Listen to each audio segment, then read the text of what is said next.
Zelenskyy calls on world leaders to react to video of murder of Ukrainian prisoner of war. Here's a summary of the article. Your personal data will be processed and information from your device may be stored by, accessed by and shared with third-party vendors, or used specifically by this site or app. Some vendors may process your personal data on the basis of legitimate interest, which you can object to by managing your options below.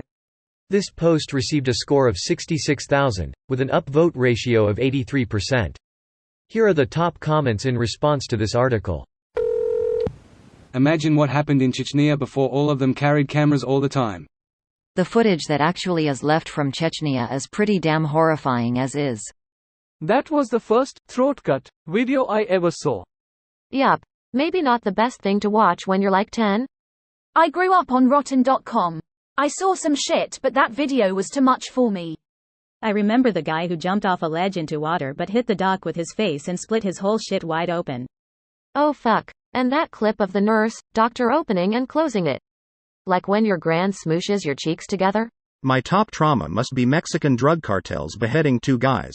Father and son, I think, alive. With a rusty saw also. The video of the guy who got cut open, and his intestines dragged out, was pretty bad edit.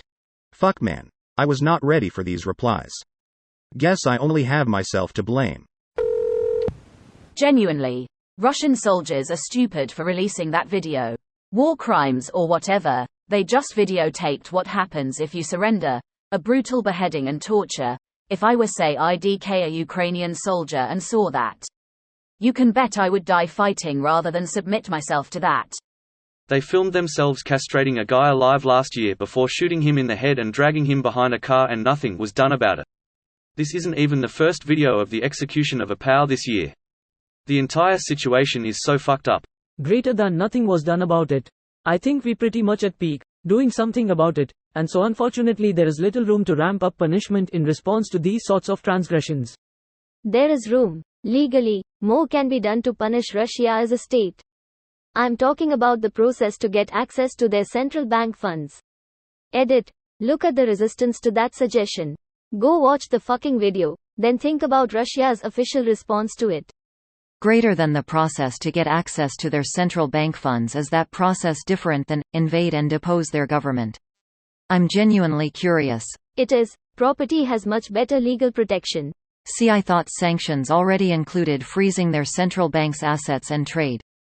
I remember how quiet the internet got afterwards. Did they unfreeze it or did Russia just find more money? It's frozen, but still owned by Russia. I'm talking using it for reparations. I've never seen a state so determined to become the stereotypical bad guys. Russia sees the Geneva Convention on War Crimes as a to-do list. This video was automatically created by Reddit to speech. The article and comments in this video were selected from Reddit according to their upvotes, and any paraphrasing was performed by smmry.com, without any human intervention.